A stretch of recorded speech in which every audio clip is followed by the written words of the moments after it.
They tried to silence him. They erased his name. But he rebuilt from nothing. He fought every algorithm. They tried again and failed. Now he's back, stronger. From blackout to spotlight, he's at the White House, at the top of his game. Franchi lives. You are about to enter another dimension, the dimension of truth, unfiltered and uncensored. Welcome to the Raw Feed with Gary Franchi.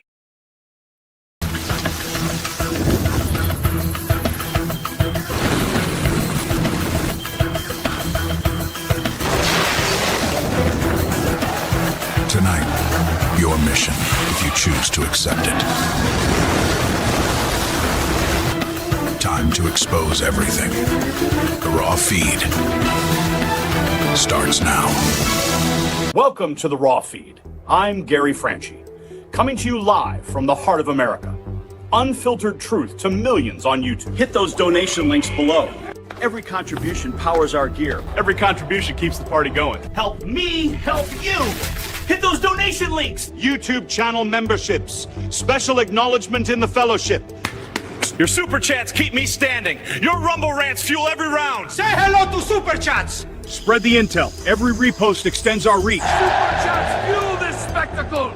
Your Rumble rants give me strength. 24/7 members-only community, behind-the-scenes discussions. Connect with fellow patriots. My mama always said, life is like sharing the truth. Text this stream to your friends. What if I told you the app is real? Download the Next News Network app. Android users, take the Google Play path. iPhone users, App Store awaits.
The deep state just showed its cards, and the timing couldn't be worse for American families trying to celebrate Thanksgiving in peace.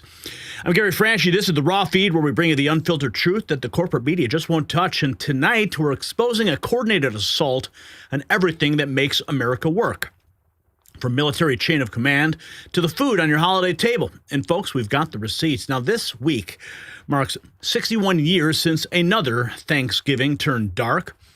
November 24th, 1963, just 2 days after President Kennedy was assassinated in Dallas, Americans gathered around their tables in shock and grief, wondering if their institutions could be trusted. Today, we're asking that same question, as there are members of the military who have been instructed by members of Congress to disobey President Trump, and they could face sedition charges. Yes, Donald Trump promising swift action against those who raise the specter of sedition. Now, let me paint for you the picture of what's really happening this Thanksgiving week. While you're preparing turkey and stuffing, Trump is exposing what he calls a coordinated effort to undermine America's military readiness. His Truth Social bombs are lighting up with accusations of sedition, targeting those, he says, who are working to sabotage the chain of command. Now, this is not about policy disagreements anymore. It's about whether anyone in Congress, the Pentagon, or anywhere else can actively undermine presidential authority over the military and get away with it. But the chaos wasn't not limited to Washington. In Chicago, what should have been a beautiful Christmas tree lighting turned into Fallujah. 8 teenagers shot, one dead. 14-year-old Armani Floyd won't see Thanksgiving. He won't see Christmas. Hundreds of teens swarmed the Loop, armed with pepper spray and stun guns, attacking police while families ran for their lives. Mayor Brandon Johnson vanished. Governor Pritzker missing in action. They'd rather let innocent people die than admit their progressive policies have failed catastrophically. Meanwhile, Campbell's soup, that American icon that your grandmother trusted, just got exposed by their own VP on a leaked recording. He's screaming about 3D printed meat and bioengineered ingredients being fed to customers without disclosure. Called it shit for poor people. And instead of investigating, the media attacks the whistleblower. Of course, that's not journalism, that's corporate protection at its worst. Down in California, Eric Swalwell, he wants to be governor, but he can't answer a simple question. Will you protect women from men in their private spaces? You're going to see the footage. He melts down completely, proving he's more interested in virtue signaling than protecting daughters, mothers, and wives. This is the same guy referred to the DOJ for mortgage fraud, the same guy compromised by Chinese spies, and he wants to run the largest state in America? But here's where it gets truly sinister. James Comey, the architect of the Russia hoax, the man who leaked classified information to trigger a special counsel, just walked free. Not because he's innocent, but because a judge ruled his prosecutor was improperly appointed. Same with Tish James, who weaponized New York's justice system against President Trump. The message is clear, crystal clear. They can destroy you, but you can't touch them. So this Thanksgiving week, we're witnessing the systematic dismantling of every institution meant to protect you. Your military in chaos after sedition.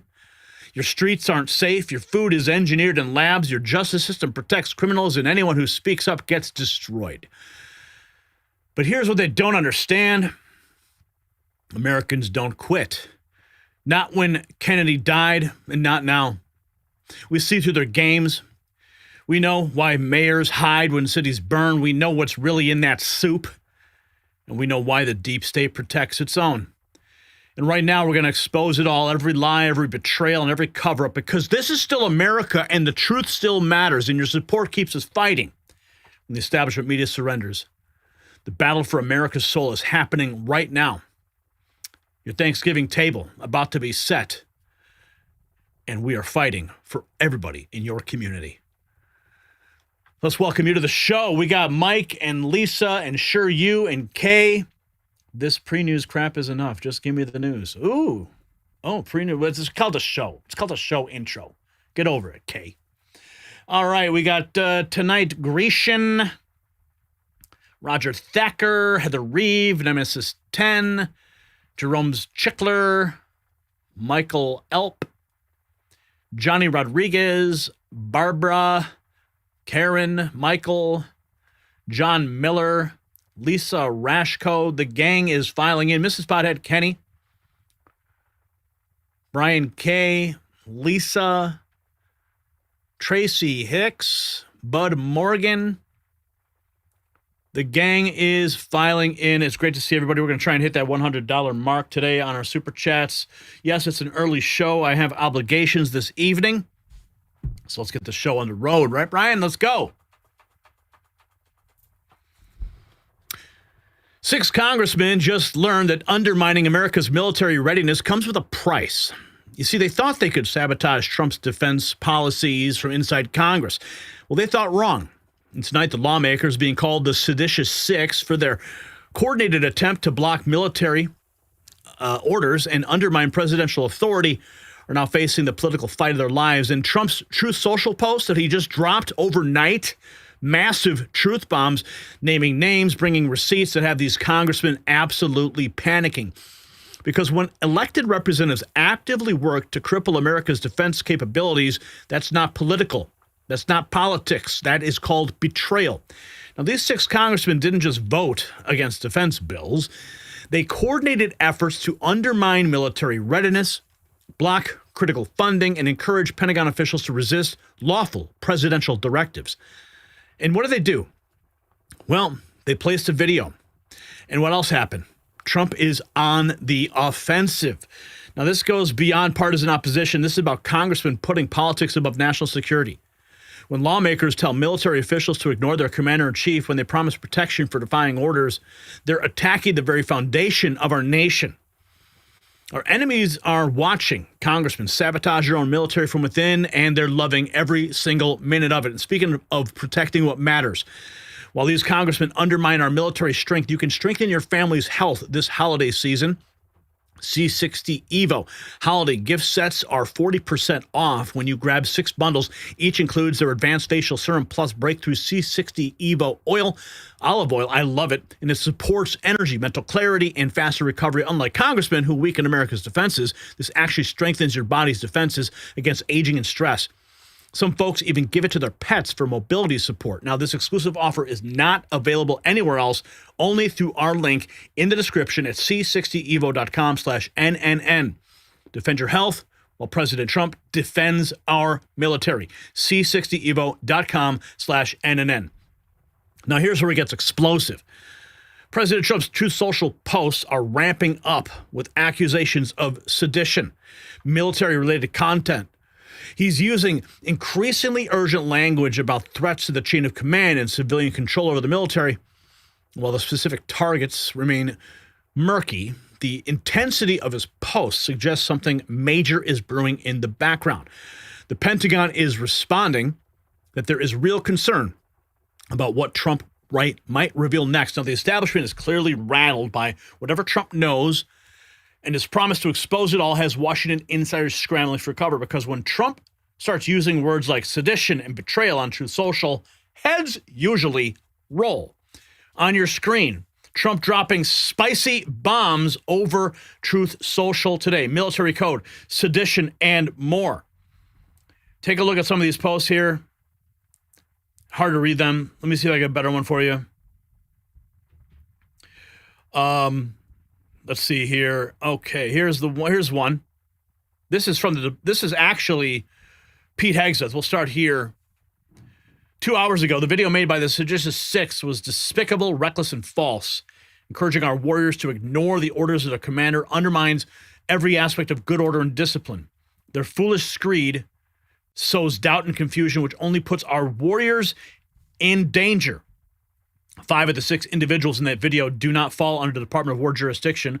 One is CIA for our former military, but not retired, so they are no longer subject to the Uniform Code of Military Justice. However, Mark Kelly, retired Navy commander, is still subject to the UCMJ, and he knows that. As was announced, the department is reviewing his statements and actions, which were addressed directly to all troops while explicitly using his rank and service affiliation, lending the appearance of authority to his words.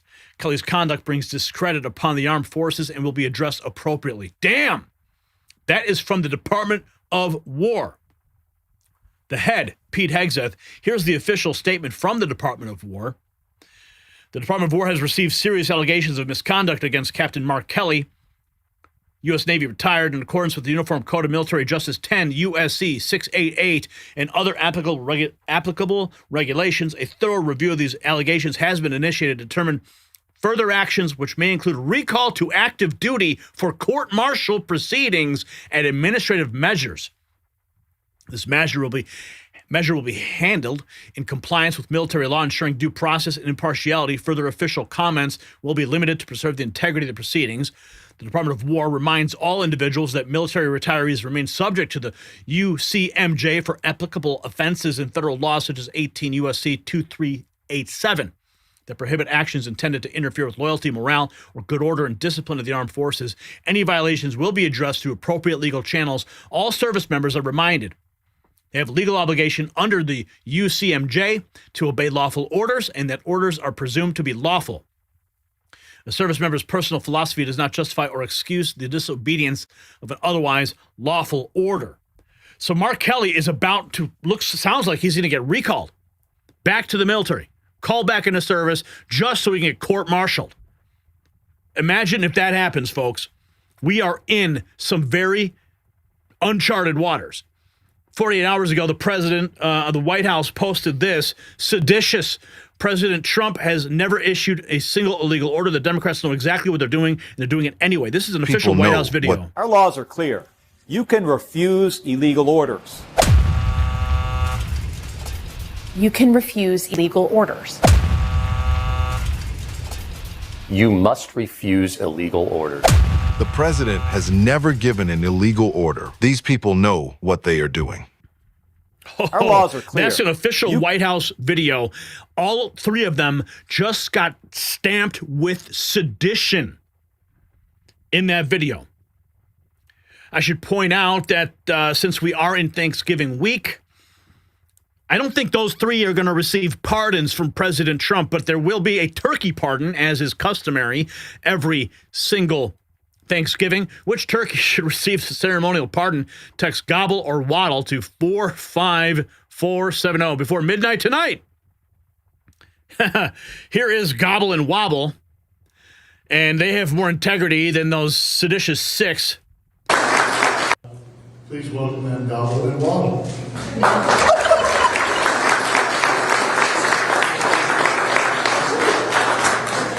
And with that, it's my pleasure to introduce the farmer who raised... and of course, I'm sure they taste a lot better than them, too.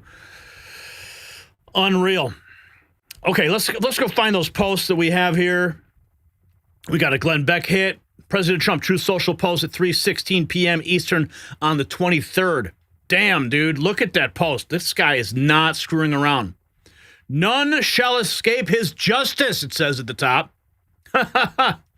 Look at the seditious three kneeling before Trump in all that armor before his throne. President Trump posted that on Truth Social, folks.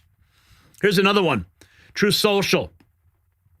Donald Trump, Truth Social post, 7:47 p.m. Eastern, 11/23/2025. I know it was in order, but I think we should all think about this before we attack.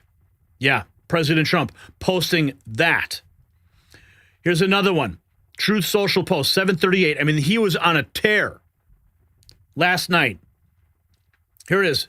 He posted this: treason and sedition. And he's quoting 18 U.S.C. 2387. Activities affecting armed forces generally criminalizes knowing, advising, counseling, or urging any member of the U.S. military to disobey, desert, or refuse lawful orders with the intent to interfere with military operations or loyalty. Penalty up to 20 years in prison and a $250,000 fine. And he even posted this.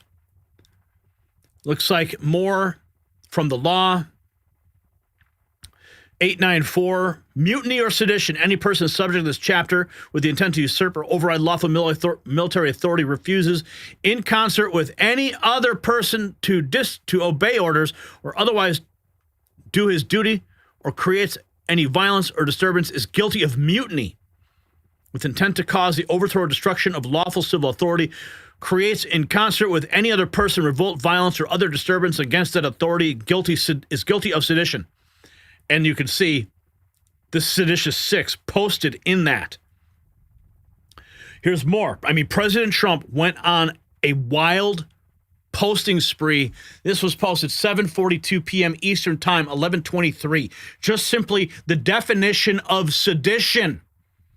President Trump telegraphing explicitly what is coming next. And the Department of War and the Secretary of War, as you just saw, posted exactly what's about to potentially happen to Mark Kelly, being called back into service and then court-martialed. It's unclear how the DOJ is holding this. I believe they have been referred. Here's another one. President Trump posting memes. Can you see this? Nothing can stop what is coming. President Donald J. Trump reposting that. Time to obliterate the deep state. President Trump posting that. Tick-tock, tick-tock. President Trump posting that. Remember your oath. President Trump, just boom, a late-night barrage telegraphing what is on the horizon for the seditious six. Sedition or treason, lawmakers didn't debate a president. They told the U.S. military to question his orders. It's not politics. It's a direct attack on the chain of command. Listen. Armed. Many are asking whether this was sedition or treason. But there is a third statute, one that fits their actions with mathematical precision. 18 U.S.C. Section 2387. Activities affecting armed forces. It prohibits, and this is word for word, advising, counseling, urging, or in any manner causing or attempting to cause insubordination, disloyalty, mutiny, or refusal of duty by, and you break the nation. Yes, it's that serious. So President Trump posted that.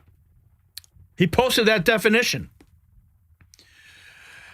And there's reaction now. We have this just 23 hours ago, Glenn Beck.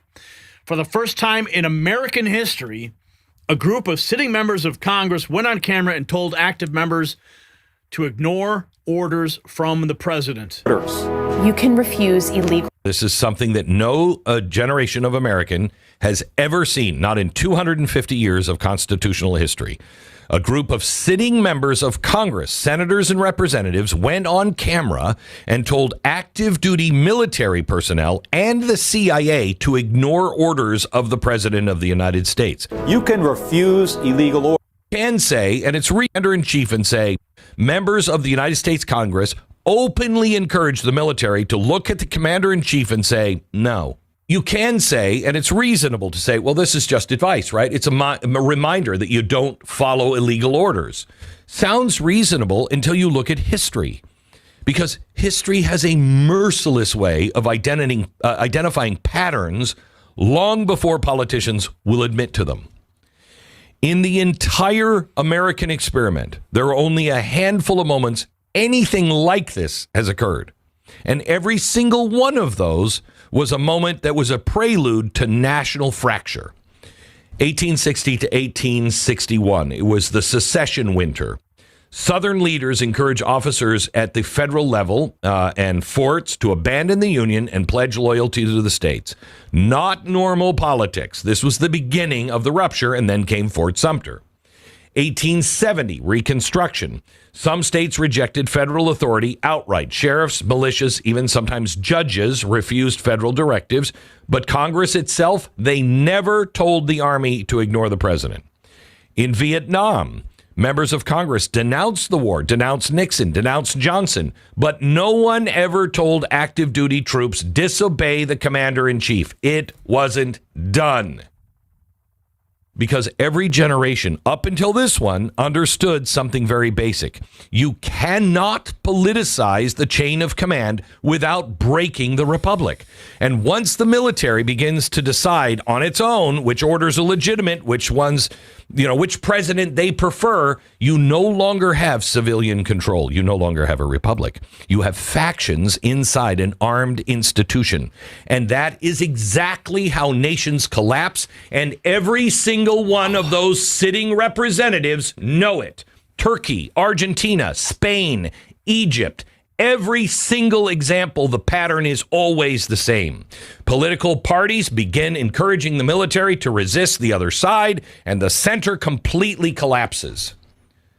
And this is the part where you need to hear me clearly. What we saw here this week with this is not the Bubba effect, where ordinary citizens lose trust in authority or rally behind the local guy. No. This is something far more seditious and serious. This is the institutional Bubba effect, where leaders inside the government with their own plan, the political class, begin urging Bubba in the military to take sides in domestic political disputes. That is a very, very bright line. The great unbroken line in American history, unbroken in our history. That line kept us from becoming every other failed republic. And now, these people have stepped over it. Dude, I don't think people recognize just how serious this is. 48 hours ago, House Republicans, veterans, speak directly to the military intelligence community, urging them to stand strong for law, order, and the Constitution. This is their answer to the seditious six. Retired Colonel. We must be loyal to the oath that we swore to stand firmly with America. I'm Congressman Jim Baird. I am Joe Wilson. Representative Nick LaLota. Congressman Zach Nunn. Representative John McGuire. Representative Keith Self. Congressman Rich McCormick. Representative Barry Moore. Representative Rick Crawford. August Pfluger. Congressman Andrew Clyde. Congressman Tom Barrett. Former Navy. Former Vietnam Army combat veteran. Retired Colonel of the South Carolina Army National Guard. Marine Corps pilot. Former member of the Alabama National Guard. Former Army Special Forces Green Beret. Former U.S. Army soldier. An Air Force veteran. 28-year Navy officer. United States Army. After my active duty service, I joined the intelligence community. As a former Navy SEAL veteran, I want to speak directly to the members of the military and our intelligence community. I want to speak directly to the members of the military and the intelligence community. I want to speak directly to the members of the military and the intelligence community. Like you, I raised my right hand because I love this country.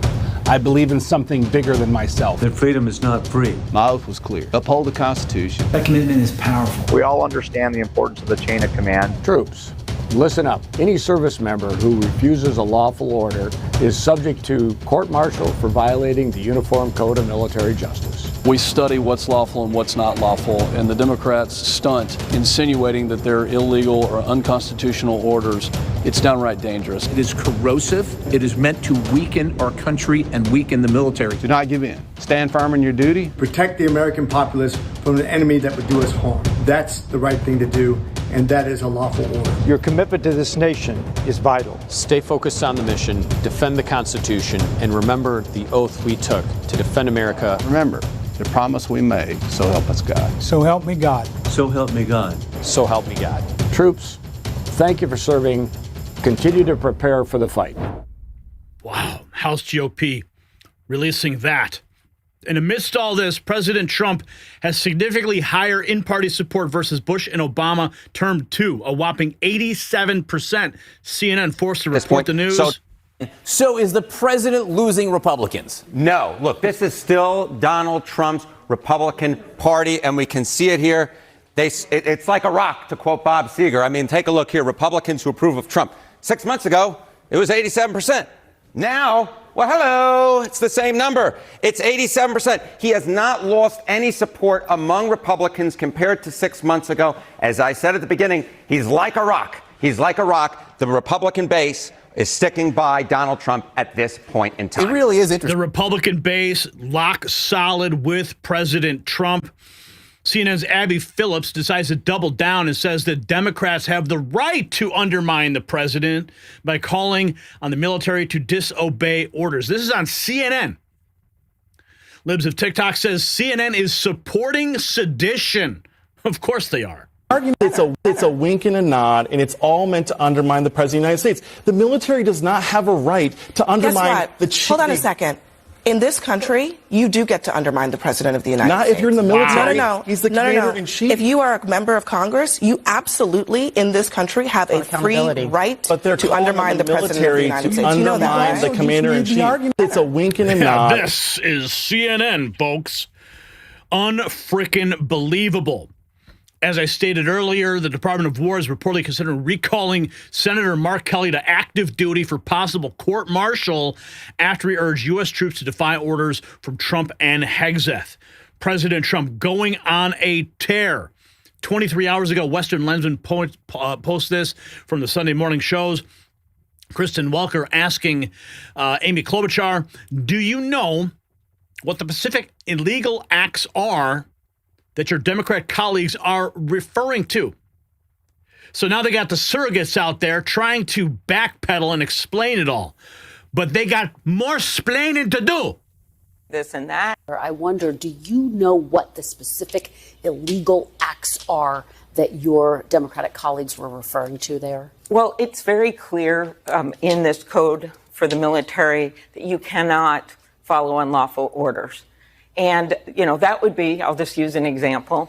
Some of the judges have now found in certain cities that it is not legal to send in the National Guard. And those National Guard members have come home. Some of them are still there. But if their commander were to tell them, hey, go out on the streets and do this and that, that's not following the order that is in law. So I just use that example. I'm sure my colleagues would have others. I wonder. Oh, yeah, really? So we can't send the National Guard in to support Border Patrol when they're being rammed by SUVs in the middle of the street and getting assaulted outside of their facilities, and they're understaffed, they're outgunned? Of course not. Yeah, just leave them all out to dry. Oh, folks, here we have more. President Trump, Truth Social. This is what he posted. This is 24 hours ago. The traitors that told the military to disobey my orders should be in jail right now, not roaming the fake news networks trying to explain that what they said was okay. It wasn't and never will be. It was sedition at the highest level, and sedition is a major crime. There can be no other interpretation of what they said. President Trump, all caps, on Truth Social. And here we have 11 hours ago, Jim Ferguson posting humiliation. Representative Jason Crow just got destroyed on live TV trying to justify his own sedition. Crow attempted to defend his reckless military should ignore Trump video by listing supposed illegal orders that Trump has given. But there's just one small problem. None of them ever happened. Not one, not ever. And he was told that to his face. He claimed Trump ordered troops to invade Chicago, storm polling stations, kill terrorist families, and arrest and execute members of Congress. Every single one of those claims, 100% fabricated. And when pressed for evidence, Crow melted. No proof, no examples, nothing but talking points and panic. Meanwhile, 15 Republican veterans, including a 3-star Marine Corps general, just warned that Crow's message is seditious and dangerous, encouraging service members to break the chain of command and ignore lawful orders. Crow tried to spin it, tried to dodge, tried to blame Trump supporters, but the truth is simple. He got caught lying to cover his own call for insubordination. He got exposed on live television. America sees it, veterans sees it, and Crow sees it. The Democrat sedition narrative is collapsing in real time. Here he is over the weekend on Face the Nation. Let's get to the content of what you had in that video you released, because there are also 15 House Republicans who are also veterans who released a video, including a retired 3-star Marine Corps general, Jack Bergman. Take a listen to this. Troops, listen up. Any service member who refuses a lawful order is subject to court-martial for violating the Uniform Code of Military Justice. We study what's lawful and what's not lawful, and the Democrats stunt insinuating that they're illegal or unconstitutional orders. It's downright dangerous. It is corrosive. It is meant to weaken our country and weaken the military. How do you respond to these allegations from your colleagues, fellow veterans, that what you have put out there is weakening and corrosive to the military? Well, these unfortunately are some of Trump's core supporters that are rallying behind the president, and they know better. They know exactly the difference between lawful versus unlawful. We were very clear in the video that what we're talking about is unlawful orders. You have the president's spokesperson going into a press conference this past week and saying that we called for people to disobey lawful orders. They're simply lying because the truth is unacceptable to them. It's unacceptable.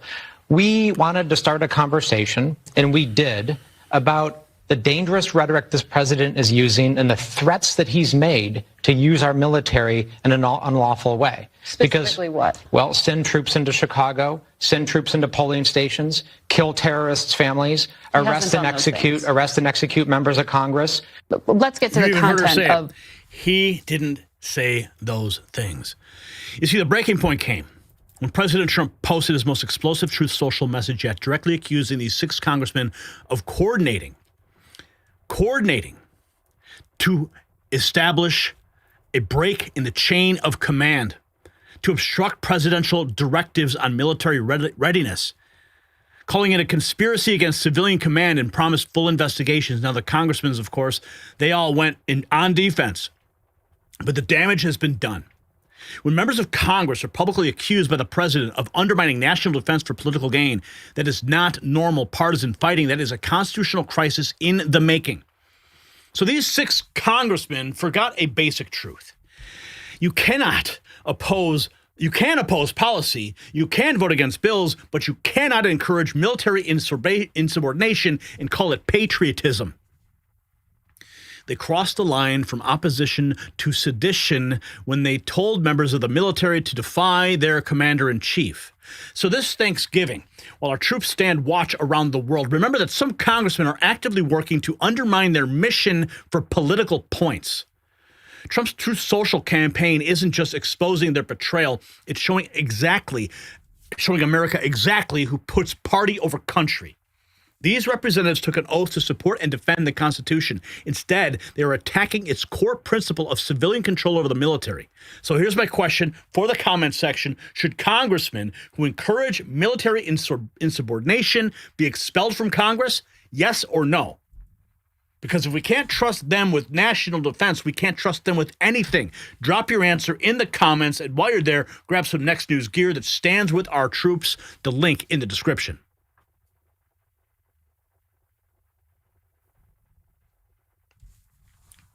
Boom! Any super chats? Any new ones? There was one that came in early. There was from James Fay for $10. Thank you, James. And then Barbara dropping $3. A super sticker. Thank you. And Jeffrey Ross dropping the word gallows for $20. I'll take gallows for 20. All right. Moving right along, we are jumping into this breaking news about Jim Comey. Yes, if you're as pissed as I am, we're on the same page. But I'm sure there will be appeals. It's a technicality. So let's break it all down. This is all just happening. All breaking news. Lots of reaction immediately about this rogue judge, Stephen Miller. Let's see who else is here. I think there was something from, we have a federal judge, Mike Davis, Attorney General Bondi, Letitia James. Do we have I thought there was let me just double check here, because I thought there was another post of the White House reacting to this. Let's see if there's anything fresh right before we go into this. Federal judge, Trump commentary. No. 104. No. Okay. No. There was I thought there was a specific post. I thought I bookmarked it. Just checking. Okay, 16 minutes ago, this was posted. The press secretary just posted that response. We did have cameras there at the White House today. I just got a message from our camera operator. And let's see, Comey, White House. Let's see. Our camera operator was there. He just texted me. I did not know he was going today. I did not see anything on. I didn't see anything on the schedule that warranted the. I didn't see anything that warranted. Oh, he's already celebrating his mother. Really? Unbelievable. I didn't see anything that warranted sending the camera operator today. However, he just messaged me. The Justice Department will be, okay, I think this might be the same clip. I'll tag it just in case. Yeah, so a lot of this is all happening, like, it's really, really fluid. And things are happening quickly. So we're trying to get everything as soon as we can get it. Okay, let's see. Indictments, ABC News, 6 minutes ago. I'm just trying to grab this stuff as it's popping in here because it's hot and it's fresh and it's right off the presses for you. The White House, yes, says they're going to appeal. Okay, so we've got that. Okay. Unbelievable what they're alleging here. This is crazy. Okay. Lots to digest here. I'm trying to get it all. So we have the reaction for you. White House response. Former White House press secretary. Okay. First take on her. Okay, good. We'll get that. Okay. Dude, this is crazy. Like how fast the news is coming in right now. So, yeah, I literally just getting these pictures from the White House right now from our camera operator who is at the gaggle at the White House. You can see, and I know you could hard to see, but the massive gaggle just occurred at the White House. You could see the press secretary there. So we're going to work on processing that real quick as soon as we can. Totally unexpected. Okay. All right. Sorry, I'm live right now. Wasn't expecting this.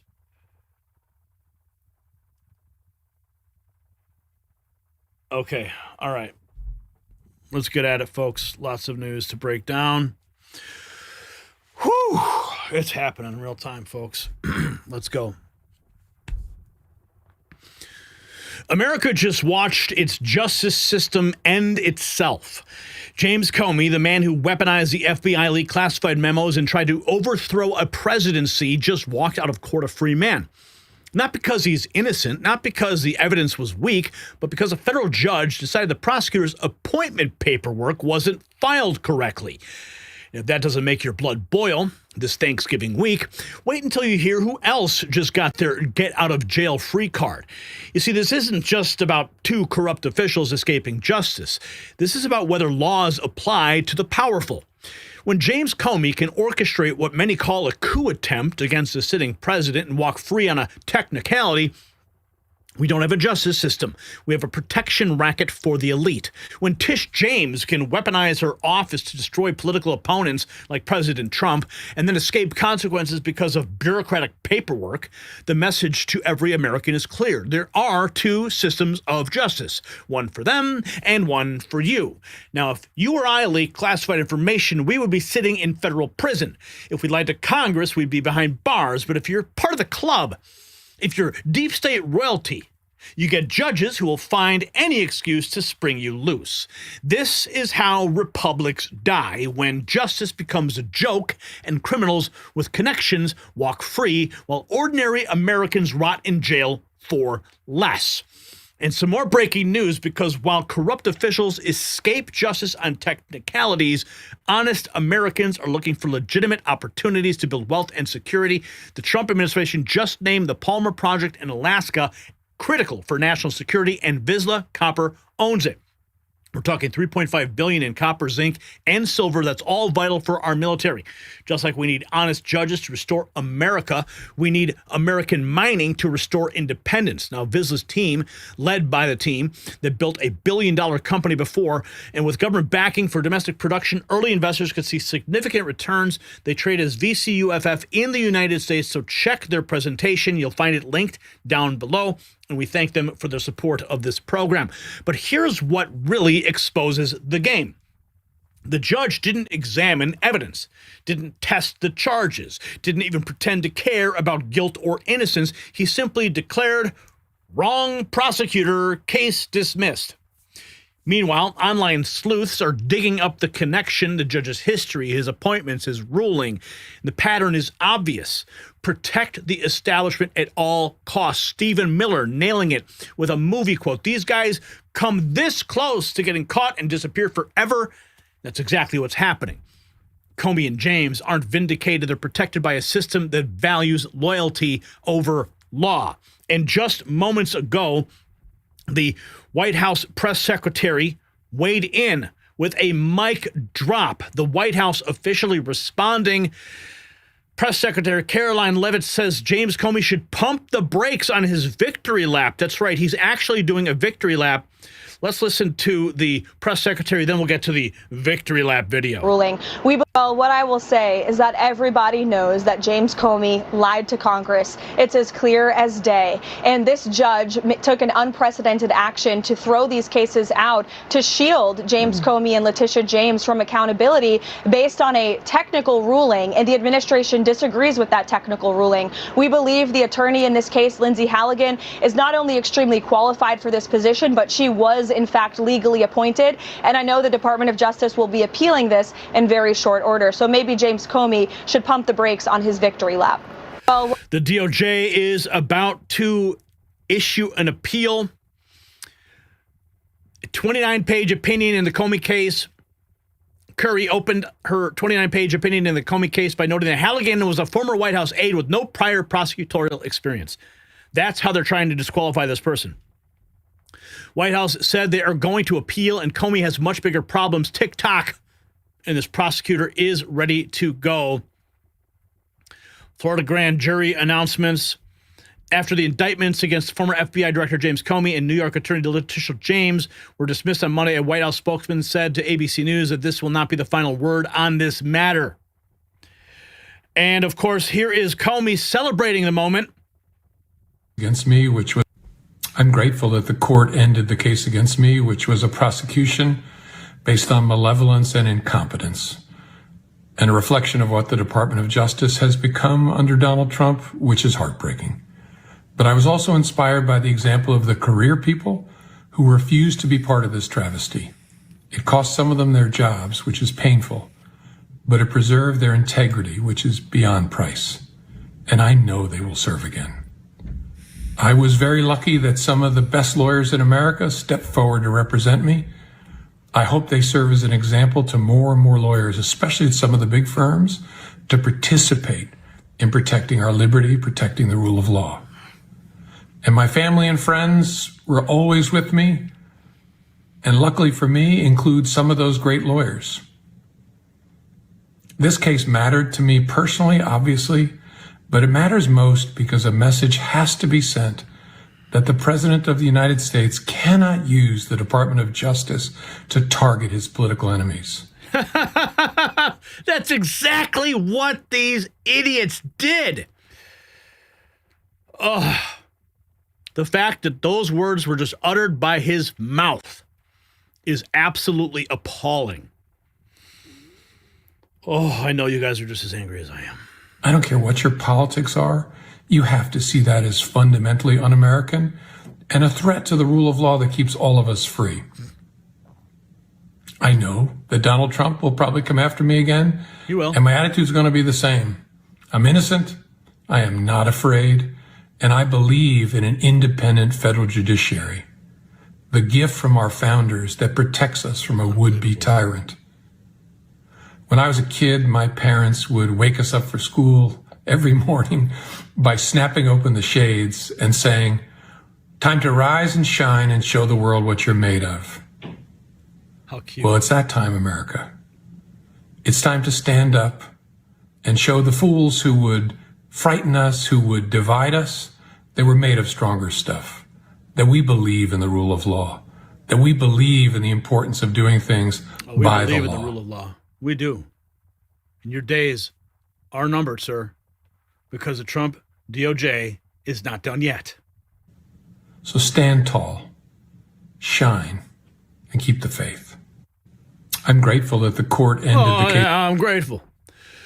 Here's the former White House press secretary, Kayleigh McEnany, with Buck Sexton just 60 minutes ago, giving her first take on what's next as judge dismisses the case. James, and the judicial resistance here, the judge dismissed both of the indictments against Letitia James and against James Comey. What do you make of it? Yeah, so they did not reach the subject matter in that, Tish James, they were not commentating on the seriousness of the mortgage allegations against her, and James Comey on the alleged perjury. So they didn't get to the heart of the matter, the facts of the case.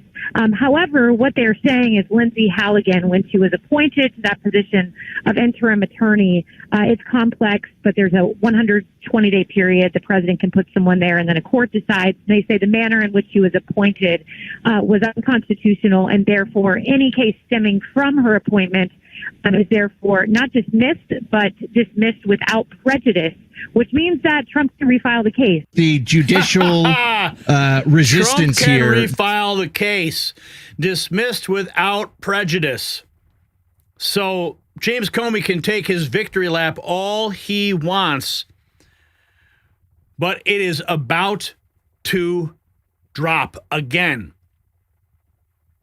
28 minutes ago. In this case, Lindsay, what I will say is that everybody knows that James Comey lied to Congress. It's as clear as day. And this judge took an unprecedented action to throw these cases out to shield James Comey and Letitia James from accountability based on a technical ruling. And the administration disagrees with that technical ruling. We believe the attorney in this case, Lindsay Halligan, is not only extremely qualified for this position, but she was, in fact, legally appointed. And I know the Department of Justice will be appealing this in very short order. So maybe James Comey should pump the brakes on his victory lap. What I will say. Oh, yeah, pump the brakes, buddy. Court order 2 hours ago. Catherine Herridge, court order dismissing Comey case, calls appointment of interim U.S. Attorney Lindsay Halligan defective. Comey's indictment is dismissed without prejudice. Former DOJ official said that means the indictment could potentially be refiled. Now, here we have Stephen Miller. This is 15 hours ago. So this is obviously before the ruling has come forward. He went nuclear on Comey, and he's right. What it truly is one of the most heinous things that has ever happened in the history of our country, what James Comey did to our democracy. I can't think of anybody in modern history who has done more to sabotage and attack our constitutional republic than James Comey, beginning with the Russia hoax in 2016, as you said, the dirty dossier. James Comey, as the head of the FBI, tried to lay a trap to remove a duly elected president from office, to imprison and incarcerate his political allies and friends, and to lead an actual coup against the laws and Constitution of the United States. What James Comey did is truly one of the most severe assaults on our freedoms and liberties that has occurred in the whole history of this nation. It truly is. Stephen Miller, man, he never holds back, but he's so spot on every time he hits it. 2 hours ago. Here is news as it broke. Judge dismisses Comey and James. Federal judge dismissing the indictments.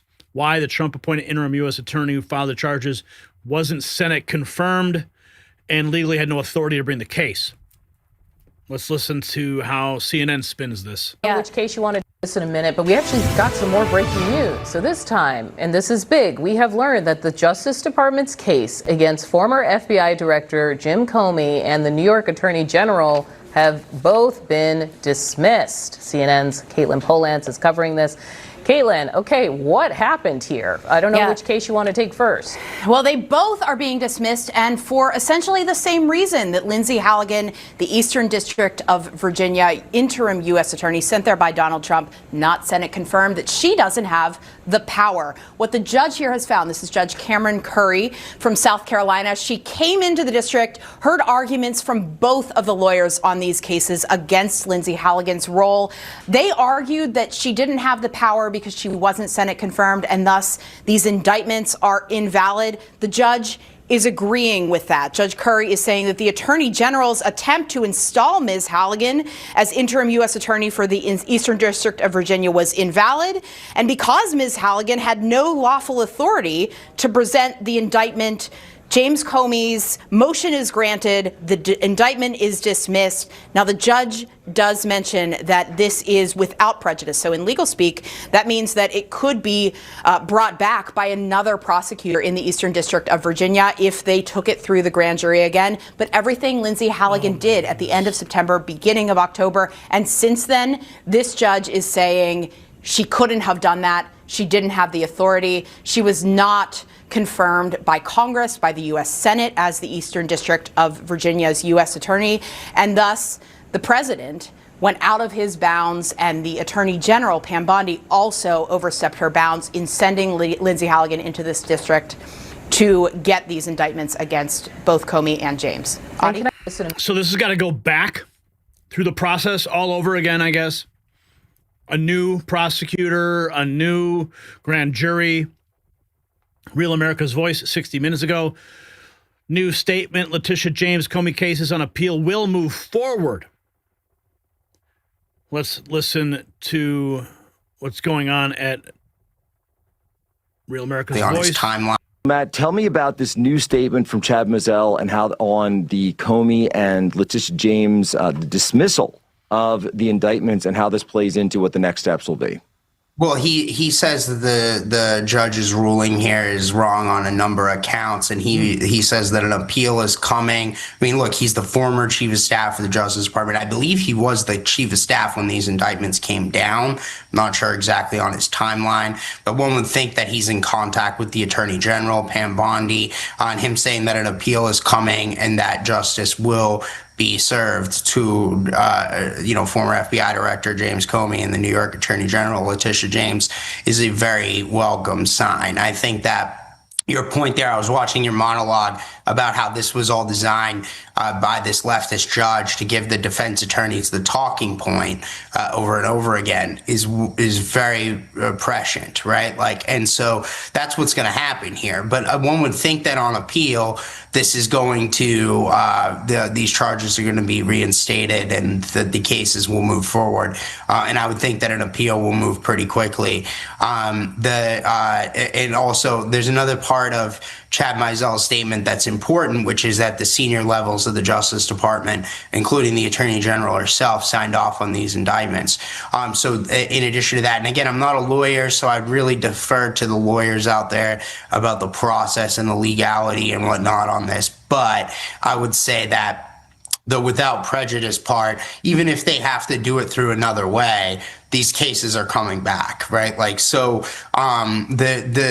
Letitia James and James Comey clearly did things that are very bad and need to be held accountable. They are not above the law, and them trying to seek a legal loophole and a favorable liberal judge to try to get out of it is just not going to end up holding up in the end. So whether they're reinstated on appeal or the charges are brought again through another manner, there, one would think the day is coming for both of them to face real justice in their day in court, right? Like, and so the fact is that if I were James Comey and Letitia James, I would not be celebrating right now, right? Like, I don't think this is as big a deal for them as they think it is.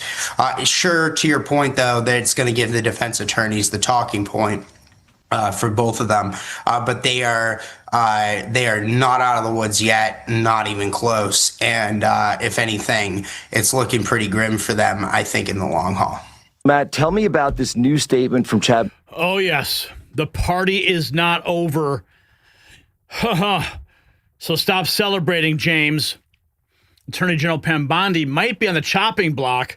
Irish Star writes this after the Department of Justice fumbled an indictment against former FBI Director James Comey.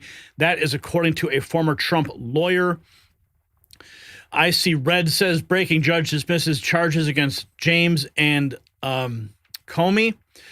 Throws out the James Comey indictment, rules that Trump U.S. attorney was illegally appointed not because of lack of evidence, but because of procedural issues. Oh, yeah. Oh, this is crazy, dude. Everything is just happening so quickly. All this breaking news. Let's see. This is the breaking news on Fox as it happened. An FBI agent is getting dismissed. The judge ruling the appointment of interim U.S. Attorney Lindsay Halligan violated the Constitution. The judge also criticized the DOJ for allowing an FBI agent who viewed Comey's privileged materials to testify to the grand jury. Now, the judge also tossed the case against Letitia James. Donna, we are just getting this on the wire. Talk to us about your top line thoughts in this moment. Well, frankly, I'm not really surprised about the appointment of the attorney general on that situation. I did think that that was going to be an issue, and I did think from the very beginning that Comey was going to have a valid legal argument. And what's interesting about the decision is it doesn't go to whether or not crimes are actually committed. It just goes to the way in which the prosecutor was appointed. So I'm not surprised legally when it comes to that issue. Right. Do we foresee at all then an appeal or a different than prosecution, a second bite of the apple then with procedural things intact? I would just, I mean, yes, it's a 29-page opinion. I was just reading through it. So sorry if I look distracted during our segment. It doesn't get to the claim of malicious prosecution that Jim Comey was making. So this is solely the appointments clause, and that's why you have both cases dismissed against both individuals. Right. And it is kind of interesting, though, because obviously that's kind of a fluke side ruling, not on the merits of the case. But it is kind of interesting how all of these fluke side rulings always tend to seem to go in the same direction. Yeah, that's right. Yeah. I want to give you an opportunity also if you want to go back, because it was so important. Always go in the same direction, but the most damaging revelation, you heard it, the dismissals had nothing to do with merit or the malicious prosecutions against Trump. The judge admitting the evidence stands, all the wrongdoing remains proven. But they walk anyway. It's not acquittal, it's escape. Not justice, it's jailbreak for the deep state orchestrated by judges who knew exactly what they were doing. So this ruling just told every corrupt official in America, if you're connected enough, will find a way to let you walk. Leak classified information will blame the prosecutor. Weaponize your office will cite procedures. Attempt a coup will find a technicality. This is what institutional capture looks like when the system protects itself instead of it serving justice. You see, they want you demoralized. They want you thinking nothing will ever change, that the swamp always wins. But there are appeals coming. The evidence remains, and Americans are watching every single move. So this Thanksgiving, as you sit with family, remember what we are fighting for. One system of justice, not two. Equal treatment under the law, not escape hatches for the elite. So let's have a conversation down in the comments. Do you believe Comey and James will ever face real justice? Yes or no? Drop your answer below and support real journalism by checking out our merch shop linked in the description.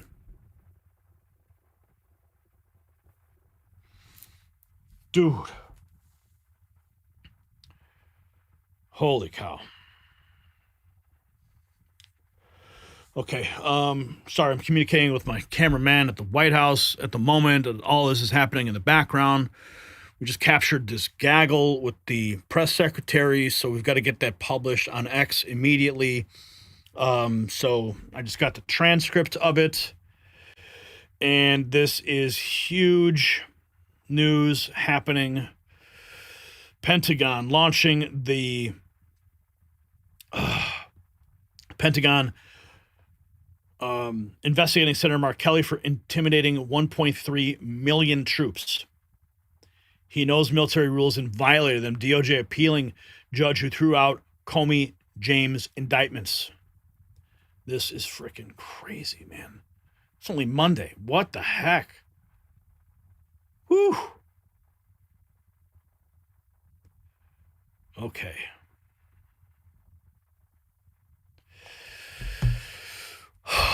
All right. So that tweet's going to drop any minute now. Where are we going from here? Okay, we got to get to our next topic. Oh, man, what happened in Chicago? Unfreaking real.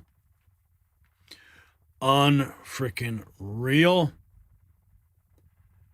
Chicago is a freaking cesspool.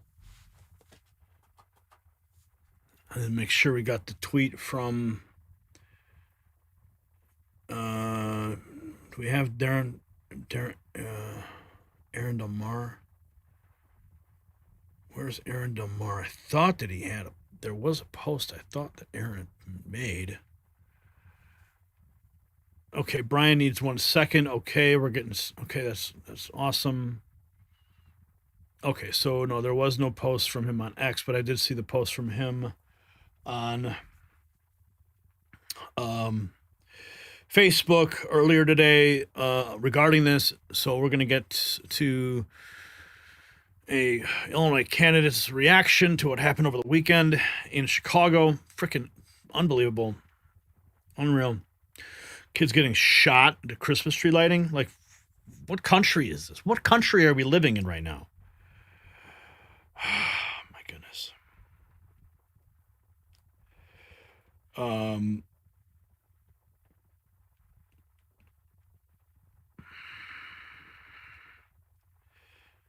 And I'm trying to get, we got the video of the gaggle. We got to get that on YouTube real time right now. So processing transcripts.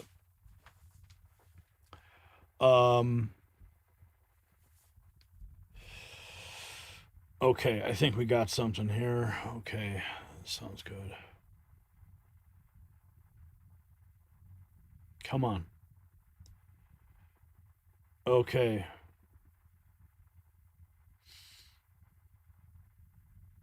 All right, let's go with this.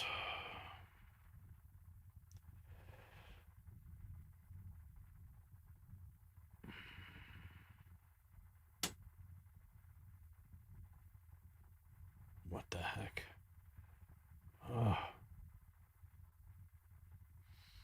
Press secretary.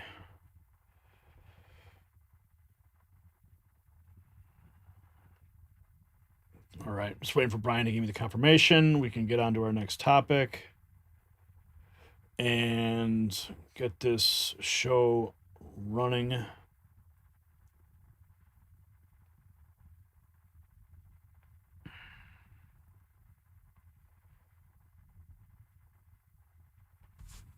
You okay, Brian?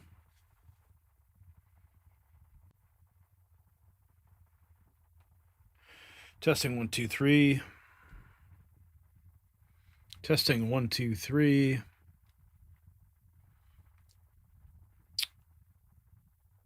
Okay, the X post just went live. Perfect. Man, I'm sitting here. I get a message from him. He's like, I'm here. He's sending me pictures. I'm like, what? Like, I didn't think you were there. I didn't know anything. I'm still trying to figure out why he was there. And thank God he was there. He caught a 13-minute gaggle with Caroline Levitt, which is kind of rare. Anyway, so that's up on the X account right now. Those are always fun. Gaggles are always really freaking awesome if you can catch them. All right, Brian, let's roll.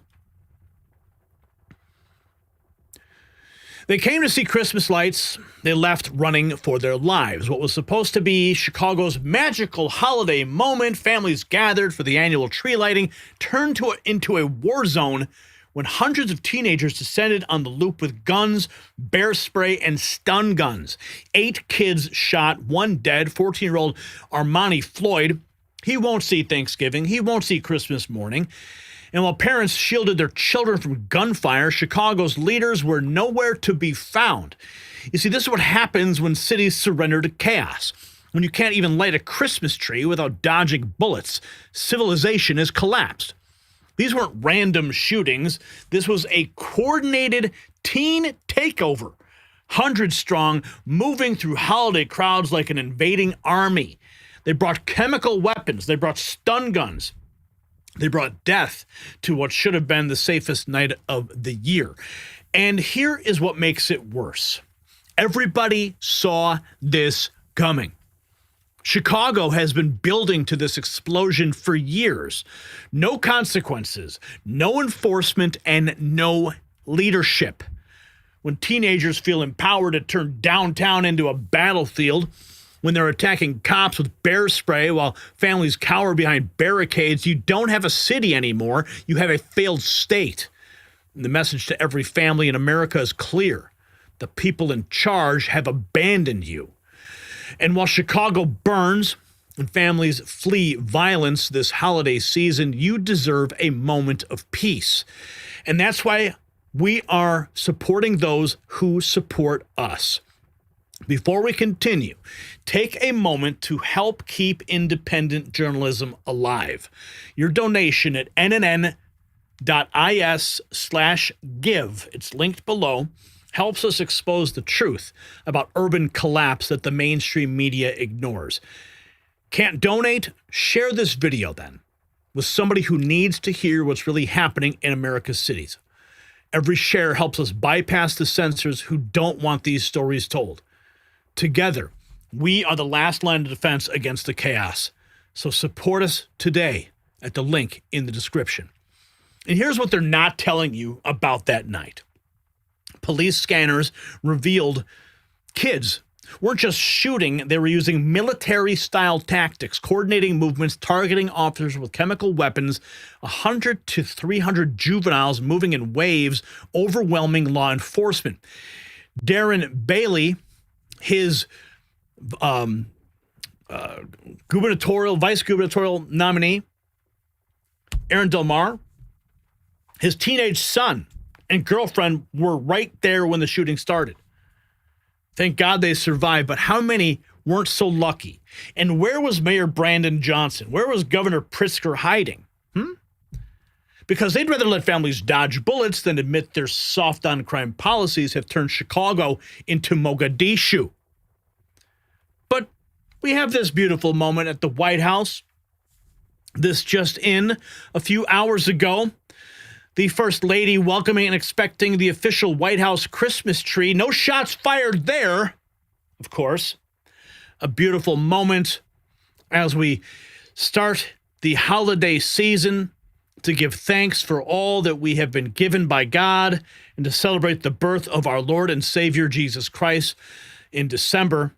The First Lady welcoming the official White House Christmas tree. But it wasn't all peace and Thanksgiving, because in Chicago, a boy was killed. 8 teens were wounded in shootings tied to a teen takeover near the Christmas tree lighting. Look at this picture. Chaos. People running outside the Chicago Theater. State Street shooting. We have this last night. This is from Darren Bailey. 48 hours ago last night, Aaron Del Mar's son, AJ, and girlfriend were downtown for the Christmas tree lighting when a shooting broke out nearby. 8 people were shot. 1 tragically died on the way to the hospital. Thank God AJ and his girlfriend were safe. But nobody should have to experience that in our state. I'm grateful for Aaron and everyone on our team who continues to fight to restore Illinois. It's not about politics. It's about our kids, our families, and the basic right to feel safe anywhere we go. Illinois families deserve better. We're going to keep speaking the truth. We're going to keep pushing back against the chaos, and we're going to bring law and order back to this state. Attached here, the headline, CBS News, 1 dead, 8 wounded after shootings in the Loop hours after Christmas tree lighting. 20 hours ago, here is a local news report on the Loop shooting. Tonight, more large crowds are expected in downtown Chicago as many people begin to celebrate the holiday season. Now, along with the festive mood, there are some concerns about safety after 2 shootings here in the Loop, one that claimed the life of a teenager. An increased presence of Chicago police is visible in the Loop tonight after 2 separate shootings leave a teen dead and some holiday revelers alert but not concerned. Can't really do much about it. I'm just going to go out, live my life, not going to stay in the house all day. The shootings happened Friday night after the city held its official Christmas tree lighting ceremony. Shots rang out just before 10 p.m., just steps away from the ABC 7 State Street studios.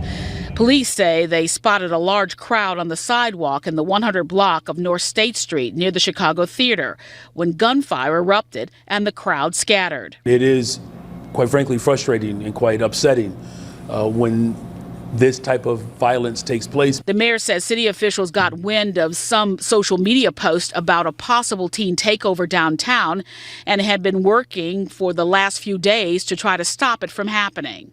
There was a communication that was delivered to CPS to encourage young people not to participate in these unauthorized gatherings. 7 teens ranging in age from 13 to 17 were shot. Most are listed in good or fair condition. A separate shooting near Dearborn and Monroe, a 14-year-old boy was killed and an 18-year-old was wounded. Community violence interrupter Pastor Donovan Price says teens need supervision, especially in large crowds. Bring some family with you. Bring mom, bring auntie, bring somebody with you, bring an adult with you. And just watch out and be careful. We're praying for you. The violence comes as a lot of people venture back downtown for the Chris Kendall Market and the Magnificent Mile Lights Festival. Even though we had an incident downtown yesterday that was very unfortunate, nothing can stop me from coming to celebrate our city, the holidays, and lighting up Michigan Avenue. Authorities say 18 people were arrested for curfew violations and various assaults. Chicago police plan on deploying an additional 300 officers on top of the already 700 assigned to cover weekend festivities. City officials say they are continuing to closely monitor the downtown area for unusual activity. More large crowds are expected. Yeah. Does that make you want to go down to Chicago? I don't think so. 24 hours ago, the Democrat mayor of Chicago, Brandon Johnson, this is, I believe, an earlier clip, but he called law enforcement a sickness. Law enforcement, the fact of the matter is we are driving violence down on this city, and we're using every single resource that's available to us.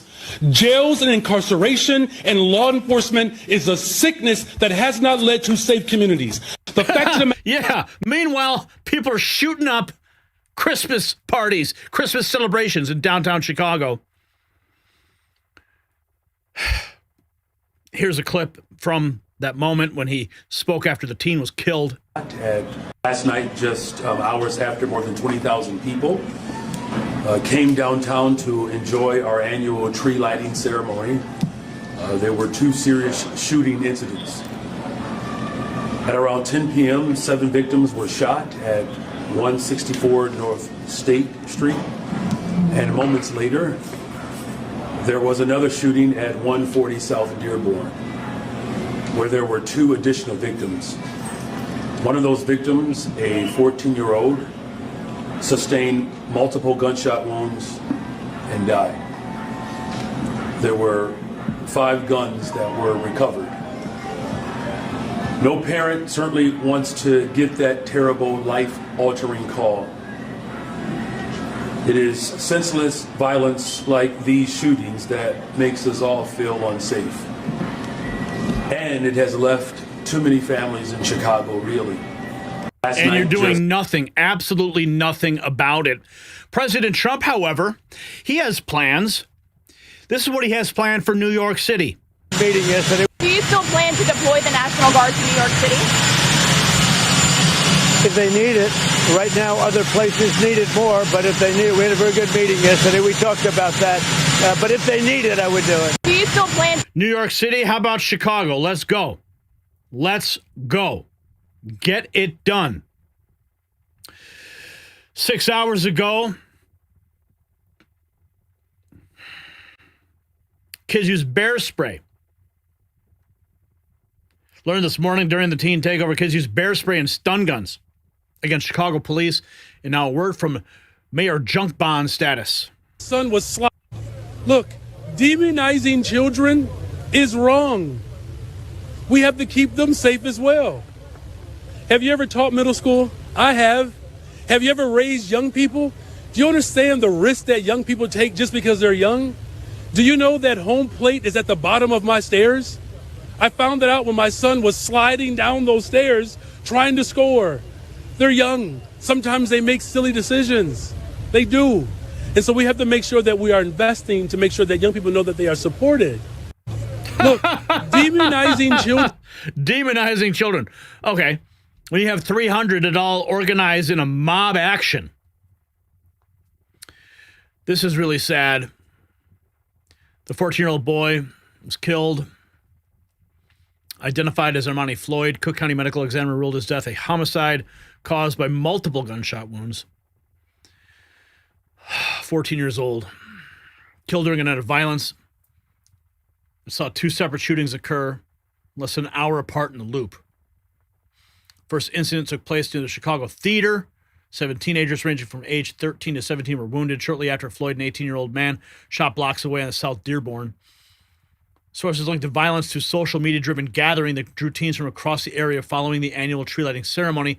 Video footage reportedly shows large crowds roaming the street before scattering as gunfire erupted.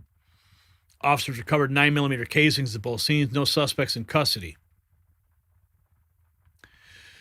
The information shared is based on initial reports that may not be fully verified and is presented as alleged details are subject to change as the investigation proceeds. This one says it's safer to walk in downtown Iraq. Why do you think they call it Chirac? Shooting at Chicago's Christmas tree lighting event leaves 1 dead. Freshman Armani Floyd, 14, shot dead in Chicago Loop hours after tree lighting. Here's video of that moment. Christmas tree lighting turned into a bloodbath after midnight when gunfire erupted near the Chicago Theater. On X, 3 posts on X from Alderman Brian Hopkins, who's of course one of the downtown aldermen, and this is the alderman speaking here, so that's who we're attributing this to. He has posted a tweet on X, 300 juveniles, he says, noting rioting in the Loop now. At least 5 victims have been shot, 1 critical with life-threatening gunshot wound to the torso. Multiple police officers attacked. 300 juveniles rioting in the Loop.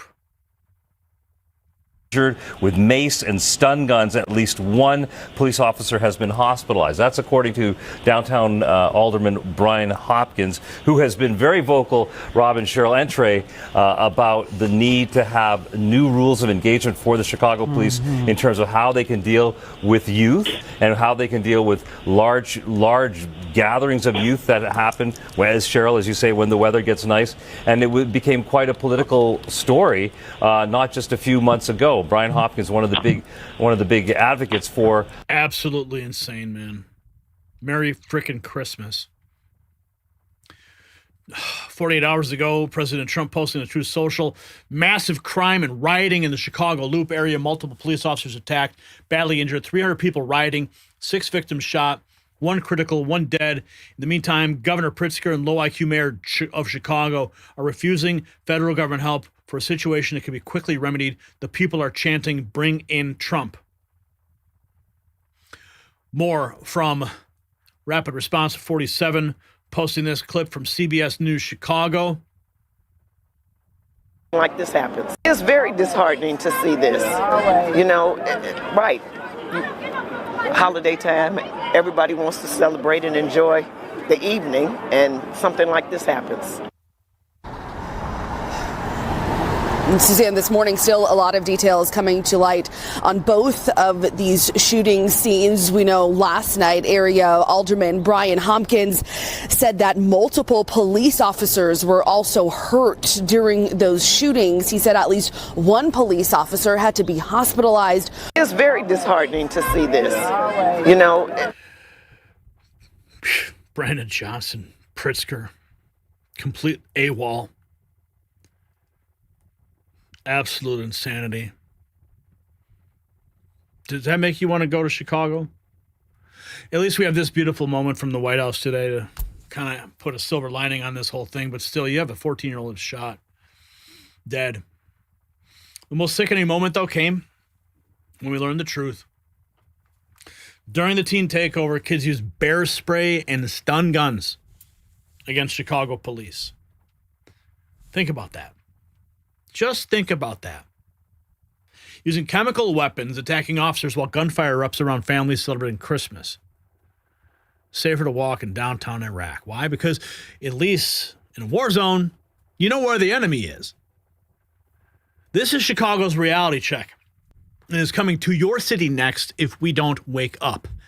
When teenagers can turn a Christmas celebration into a killing field with zero consequences, when mayors vanish while children die, when police are attacked with chemical weapons by kids, we're not talking about crime anymore. We're talking about societal collapse. Armani Floyd should be planning his Christmas list right now, not lying in a morgue. His family should be decorating their tree, not planning a funeral. This is what progressive policies deliver. Dead children, terrified families, and politicians who disappear when the bullets start flying. So here's my question for the comments. Should parents arm themselves when attending public events in Democrat-run cities? Yes or no? Because clearly the government won't protect you. Let me know below and grab some Next News merch to show you stand for law and order. You'll find the link in the description.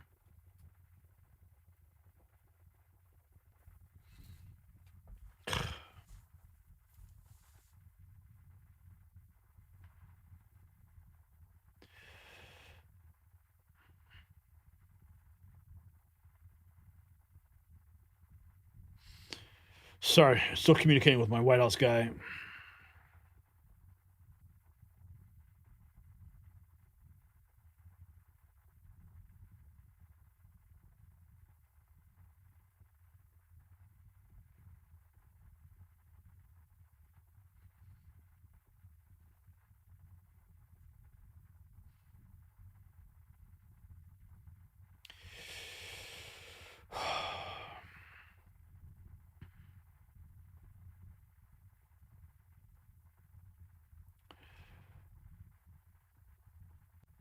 Okay. All right, we're moving into the next topic. I think we had some super chats here from Do You hashtag dropping $5. Thank you, sir. SMBS sounds like there'll be some evidence tampering and slacking by stacking the jury.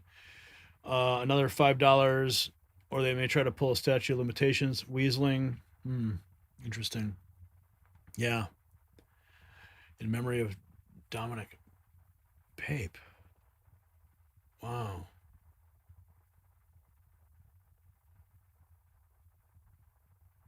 No way.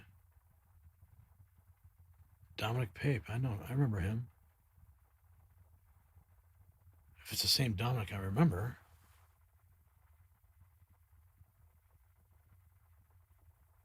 A sister named Tammy?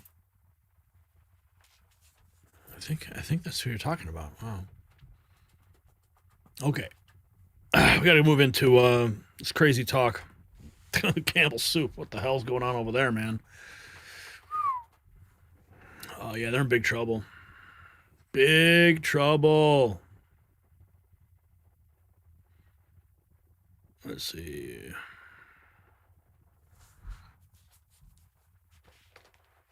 All right.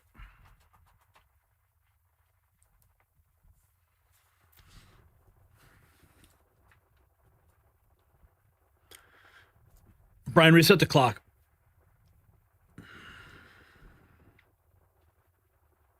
Your grandmother's trusted soup brand just got caught in the biggest food scandal of the year. A secret recording captured Campbell's vice president, Martin Bailey, losing his mind in a closed-door meeting, screaming about what's really in those cans.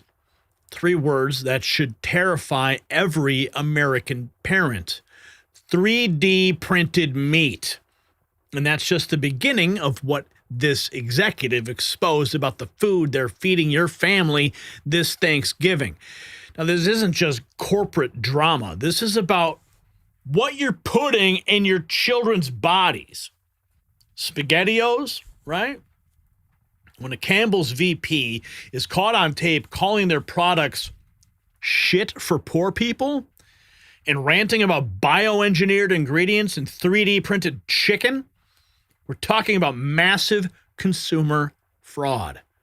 Federal law requires the disclosure of bioengineered ingredients. If Campbell's is hiding lab-printed meat in their soups without telling customers, that's not just unethical, it's actually criminal. Think about every can in your pantry right now, every bowl of soup you've served your kids. Every time you trusted that label, right? This executive's meltdown suggests you've been lied to on an industrial scale. And here's what makes it even worse. Instead of investigating those explosive allegations, the media is attacking the whistleblower. They're more interested in protecting Campbell's stock price than protecting your family's health. And speaking of what's really in your food versus what belongs in your portfolio, while Campbell's allegedly hides fake meat, smart investors are looking at real assets. Some breaking news that the Trump administration has now identified Alaska's Palmer Project as critical for national security, and Vizsla Copper has acquired it. Unlike mystery meat from a 3D printer, this is $3.5 billion in actual copper, zinc, and silver our military needs. The same team that built a billion-dollar company is now sitting on government-endorsed resources, real minerals, real value, not lab experiments. They trade as VCUFF in the United States, so get the facts at the link in the description, and we thank them for supporting the Next News Network. But my friends, the bombshells keep on dropping. Users online are dissecting their Campbell's labels and finding zero mention of bioengineered meat. One customer threw out 11 cans she bought on sale because she can't trust what's in them. And then this, if Campbell's is using 3D printed meat without disclosure, it's a federal crime. We're not talking about bad PR. We're talking about potential criminal charges for the Campbell's soup chef. Meanwhile, lawsuits and complete collapse of consumer trust. Because if they will lie about this, what else are they hiding? Check this out. After seeing the report about Campbell's soup, whether it's true or not, makes me want to go and get the ingredients for making a jar of cream of anything soup mix. You can use beef, vegetable, chicken broth instead of water. Homemade cream of soup base. Pretty simple, right? You can make it at home. Wall Street Apes. The Campbell Soup vice president wasn't just caught saying Campbell soups are for poor people and use bioengineered meat. He literally said on a secret recording the company is using 3D printed meat. Well, those allegations. A former Campbell Soup Company employee is taking legal action against the food giant, and he's making some explosive allegations about one of its top executives. Good evening, and thanks for joining us at 6. I'm Ty Steele. I'm Kimberly Gill. Those allegations are now at the center of a lawsuit claiming the company's vice president went on an hour-long tirade attacking the company's products and employees before taking aim at its customers. And the former employee recorded it all. Eric Erickson shares that recording and what the company is saying about it. We have shit for poor people. Who buys our shit? And that's just part of an over an hour-long rant, says former security analyst for Campbell's, Robert Garza of Monroe. I don't buy Campbell's products barely anymore. It's not healthy. Now that I know what the in it, even in a can of soup, I look at meat, bioengineered meat. I don't want to eat a piece of chicken that came from a 3D printer. You? The recording allegedly of Campbell's VP and Chief Information Security Officer Martin Bally. He has no filter. Bally, along with another supervisor and Campbell Soup Company, named in a lawsuit filed Thursday. The suit claiming Bally made racist remarks, admits to coming to work high, and Garza fired for coming forward. What do you think about the things that he was saying? Oh, just pure disgust. Garza says he usually worked remotely for Campbell's headquarters, based in Camden, New Jersey. But thinking he'd be discussing his salary with Bally, he says the recording taken in person at a restaurant. They couldn't think for the I'm like, you dumb Garza says he felt sick after the rant, deciding to go to his direct supervisor in January, keeping the recordings to himself. He had never had any disciplinary action. They had never written him up for poor work performance. Garza says no one at Campbell's ever followed up, and it's taken him 10 months to find a new job. calling the way the canned soup company handled it simply terrible. They have a motto, like we treat you like family, here at Campbell's, come work for us, we treat our employees like family. That's not the case. We did just receive a statement from Campbell's. It says, quote, if accurate, the comments in the recording are unacceptable. They do not reflect our values and the culture of our company. We are actively investigating this matter. We've also reached out directly to Martin Valley. Erica Erickson, Local 4. As she eats Campbell's soup. Are you serious? Well, here is the Campbell Soup Company's stock. It is crashing right now. Oh, yeah, look at those numbers. Drop, drop, drop. The Campbell Soup meltdown. VP's alleged rant torches customers, workers, and even the soup. The labels do not disclose bioengineered meat or any worrisome ingredients. Either Campbell's trying to get sued into oblivion or this guy is just a blowhard. Okay, let's see here. We have chicken stock, enriched egg noodles, which is wheat flour, eggs, niacin, ferrous sulfate, thiamine, mononitrate, riboflavin, folic acid. Chicken meat. Chicken meat. 3D printed? No. Less than 2% of salt, chicken fat, water, monosodium glutamate, MSG. Cornstarch, modified cornstarch, natural flavoring, dried chicken broth, sugar, beta-carotene for color, onion powder, soy protein isolate, sodium phosphate, yeast extract, dried chicken, and garlic extract. Oh, and the warning down there contains eggs, wheat, and soy. Mm-hmm. Yeah. Chef Boyardee, poor guy. Campbell's puts fake 3D printed meat in their food, and the Clown News media has a reporter eats them as part of the news segment. They aren't outraged at the fake meat. They're outraged at hurdy words. Yeah, look at that. She's eating freaking Campbell's soup. How ridiculous. Campbell's soup. VP on the hot mic. Bioengineered meat. Shit for poor people. Chicken from a 3D printer. Campbell's has a litany of egregious lawsuits, including water pollution, racism, and cheating employees. So much for treating them all like family, right? This guy, Campbell says, is absolute garbage. Anyone that still eats needs to watch this. Campbell's uses bioengineered, 3D printed chicken in their soups.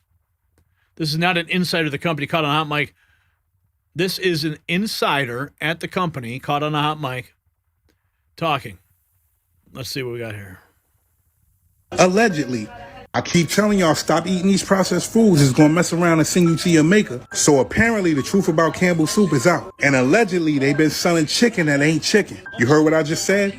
The chicken that they're putting in the soup, allegedly that chicken is not chicken. Matter of fact, look at this shit. Listen to this shit. Poor people. Who buys our shit? You heard that? I don't buy Listen. barely anymore. It's not healthy. Now that I know what the in it. Even in a can of soup, I look at it, look at me. Bioengineered meat. You hear that? I don't want to eat a piece of chicken that came from a 3D printer. If you heard that video, he said, allegedly, that he doesn't want anything that came out of a 3D printer. Allegedly, he said the chicken is bioengineered meat. And to top it off, he said their products are for poor people. And that was the vice president of Campbell's. That tells you everything you need to know about how they feel about you. It may look like chicken. It may taste like chicken. But you heard what he said. They're saying that rant was well over an hour long. So you know he had way more to say than that. Do what you want to do with that information. I'm out. I keep telling y'all. Bioengineered Franken meat in your chicken. So you may want to check your cupboards before you pour any of that out for Thanksgiving. Because the smoking gun moment in that recording, the VP specifically said chicken from a 3D printer. Not plant-based alternatives, not traditional processing, actual meat being printed in a lab, stuffing it into cans without telling anyone. The guy had a complete meltdown. But this is not about one executive losing control. It's about a massive American company potentially committing federal fraud. paging RFK Jr. So this Thanksgiving, while you're making dinner, ask yourself, do you really know what's in that can? Because Campbell's own VP just told us that we don't. Good. Has become bioengineered. And they didn't think that you deserve to know. The scandal goes beyond Campbell's. It's about an entire food industry that thinks it can feed you lab experiments while calling it wholesome. They literally called it shit for poor people. That's what they think of American families struggling with grocery prices. They'll print your meat, hide the truth, and laugh all the way to the bank until somebody records them. So a question for the comments, will you ever buy Campbell's soup again, knowing about the 3D printed meat scandal? Yes or no? Are you going to serve it this Thanksgiving? Let's have a conversation about it. If you want real American-made products, not 3D printed garbage, check out our Next News merch shop. At least you know what you're getting. The link is in the description.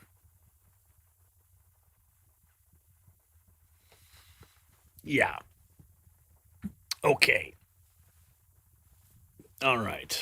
Where are we going from here?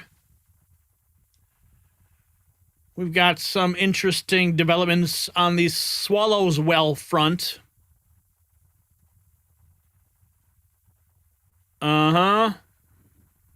Yeah. Okay. Let's talk about this.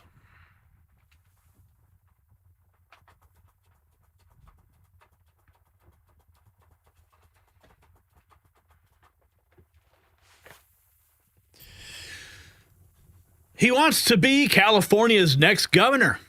He can't even answer a simple question. You're going to see Swalwell completely melt down when a citizen journalism asks him the one thing every mother in California wants to know. Will you protect women from biological men in their private spaces? The footage is devastating, so revealing that it might just have ended his political career before it even started. And folks, this is the same guy with a Chinese spy scandal who farts on MSNBC, and he's got federal fraud charges hanging over his head. Now, this is not just about Eric Swalwell's cowardice. It's about whether women have any rights left in California. When a man running for governor can't promise to keep biological males out of women's bathrooms, locker rooms, and sports, he's telling every woman in the state that you don't matter. Your safety doesn't matter. Your privacy doesn't matter. Your daughters don't matter. Eric Swalwell had one chance to show that he'd stand up for half the population of California. Instead, he became a human pretzel, twisting himself into knots to avoid saying what everybody knows is true. Women deserve protection from men in their private spaces. This is the future of California if he wins, where political correctness trumps physical safety and where women's rights get sacrificed on the altar of woke ideology and where asking for basic dignity makes you the enemy. While politicians like Swalwell sacrifice women's safety for political correctness, you can still give gifts that actually matter. C60 Evo holiday gift sets protect what is important, your family's health. Okay, you're going to get 40% off 6 bundles with advanced facial serum and breakthrough C60 Evo olive oil that fights aging, boosts energy, and speeds recovery. Unlike Swalwell's empty promises, this delivers real results that you can see and feel, and I am a walking testimony to it. Even my wife, our family. Some even give it to pets for mobility support.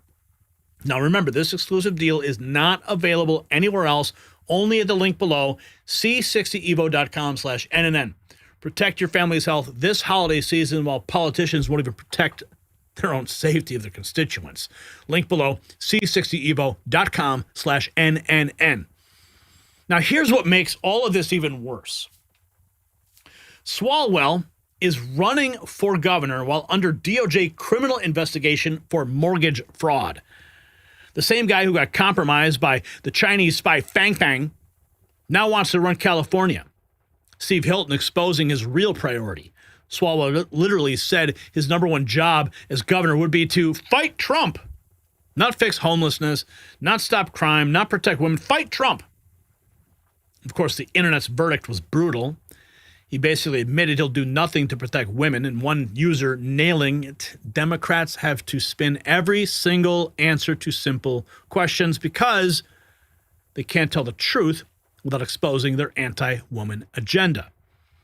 Now, this is when the news broke about Swalwell under criminal probe at the DOJ. Moments ago, Fox breaking just moments ago, Fox can now confirm that California Democrat Congressman Eric Swalwell has been criminally referred to the Department of Justice accused of mortgage fraud. Senior White House correspondent Peter Ducey reporting live on this breaking news on Eric Swalwell from the North Lawn. Hey, Peter.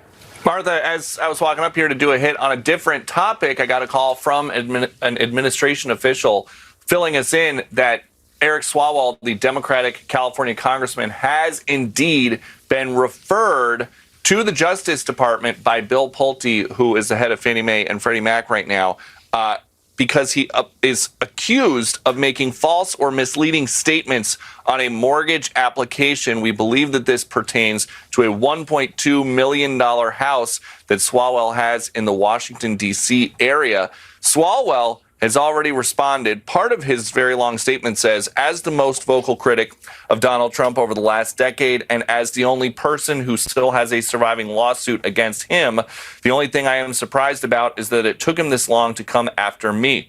Like James Comey and John Bolton, Adam Schiff and Lisa Cook, Letitia James, and the dozens more to come, I refuse to live in fear in what was once the freest country in the world. Now, Swalwell has not been charged with anything. This is a criminal referral. Basically, a government agency thinks that they spotted something that is possibly illegal on mortgage documents from Swalwell. The Justice Department will now review these documents to see if a prosecutor believes that charges are worthy in this case, and then we would go from there in the judicial process. Martha. And that is only the beginning of Eric Swalwell's problems. Over on Team Twitchy, 5 hours ago, narrator, no, he will not protect women from the mentally ill men. Eric Swalwell squirm as Tish Heyman pushes him about protecting women's private spaces from men. Checking in, going deeper.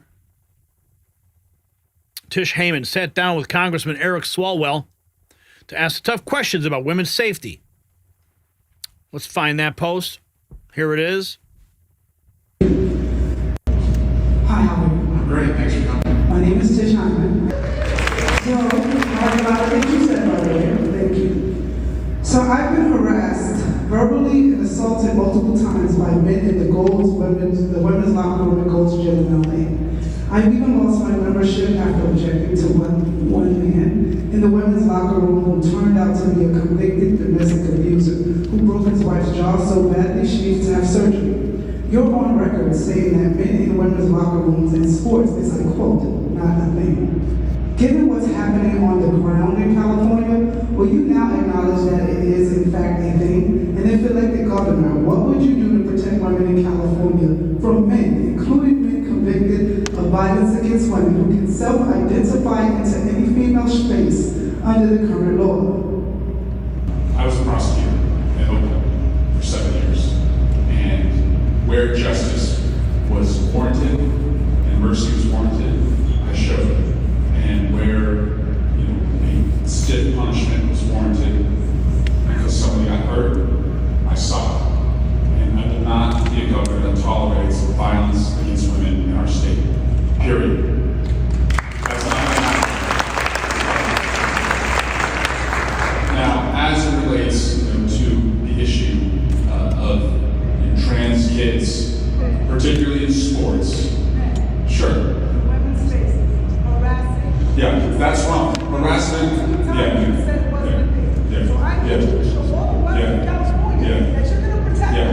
to protect women. I did as a prosecutor.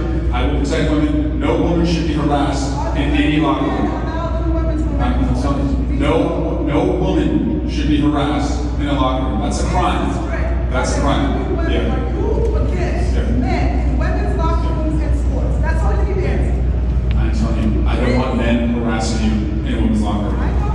That should not happen. It's happening all around America. I will also say, in the women's prisons right now, raping them, taking them out like chicken.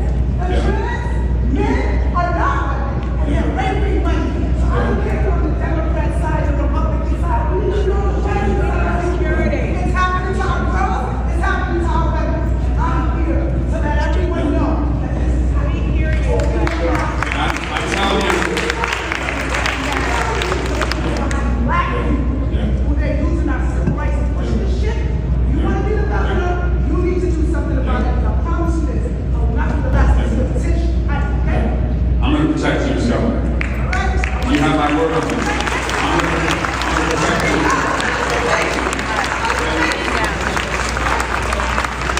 Oh, Eric Swalwell. She had the guts to stand up to him.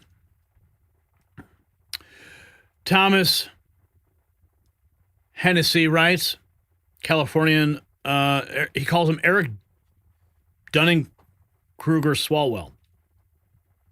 Quote tweeting Eric himself, Californians want a fighter and a protector and to get shit done approach on lowering prices. That's why I'm running for governor. In that clip, Swalwell basically admitted he'll do nothing to protect her or any other women from men in private spaces and sports. Here is Steve Hilton. One job. Eric Swalwell went on Jimmy Kimmel last night to say that he's running for governor of California, and his number one job, unbelievably, this wasn't a joke, is to fight Donald Trump. We got the highest gas prices in the country. Working people can't pay electric bills. The rent is the highest in the country. Homelessness, crime, the worst business climate, everything a disaster. And he says his priority is fighting Donald Trump? No. When I'm governor, my priority will be to clean up the mess left by Eric Swalwell and his Democrat policies. Eric Swalwell went on Jimmy Kimmel last night to say that he's running. Because it's always about fighting Trump, right? It's never about policy. Check this out. His district in California, greasy, slick, gruesome, and sleazy, slick, greasy Swalwell, California is doomed. Democrats love criminals. Democrats' priorities. This is what Democrats have done to America. Let illegals in, let criminals out, coddle the lazy, persecute Christians, demonize police officers, let boys and girls bathrooms. Yeah. Proof Eric Swalwell is a moronic choice for governor. For governor. Eric Swalwell running for governor of California. The guy who had an affair with a Chinese spy and farted on live television is running for governor. Ask the Ukrainians to help him cheat an election. I think Katie Porter running probably gave him a boost in confidence. He's like, if the woman who dumped a boiling pot of potatoes on her husband's head has a chance, well, standards have really tanked. Therefore, I've got a shot as well. And he's already out there showing just what he has to offer California. First up, voting by phone. I want us to be able to vote by phone. I think every Californian vote by phone. Yeah, if we can do our taxes, do our, make our healthcare appointments, make essentially do your banking online, you should be able to vote by phone. What could possibly go wrong there? California, you get no pity from anybody at all, ever. I hope you're happy with Sir Farts a Lot or Katie, get the F out of my shot, Porter. Eric Swalwell running for governor. Let's check in with Rapid Response 47. 24 hours ago, when President Trump talks about the importance of securing our elections, it's because deranged Democrats like creepy Eric Swalwell think it's a good idea to vote by phone. Banking online. I want us to be able to vote by phone. I think every Californian vote by phone. Yeah, if we can do our taxes, do our, make our healthcare appointments, make essentially do your banking online, you should be able to vote by phone. I want us to be able to vote by phone. Yeah, that's real secure. How many spam calls are going to hit the elections? Of course, you saw that kill shot. He summed up the entire disaster.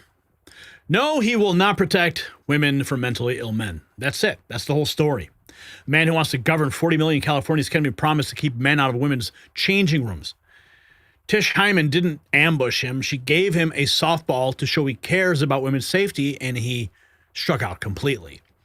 So this Thanksgiving, California women should be thankful they saw this before Election Day.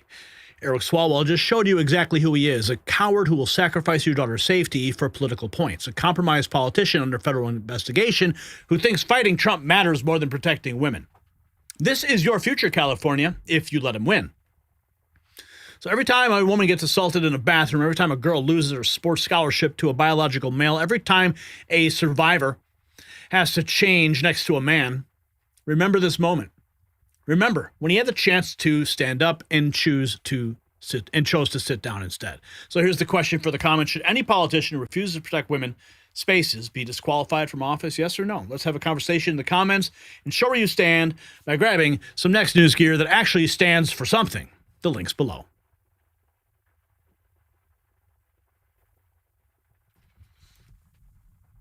All right, folks, there you have it. 5 stories that prove the system isn't broken. It's working exactly as designed, just not for you. We start with Trump's explosive accusations about military sedition on Truth Social. While specific details remain unclear, his post suggests serious concerns about challenges to civilian control in the military. The message coming through his social media barrage is unmistakable. Anyone undermining the chain of command will face consequences. You can oppose policy, but you cannot encourage military officers to break their oath. And then we watch James Comey and Tish James moonwalk out of court, not because they're innocent, but because a judge found a paperwork excuse to spring them loose.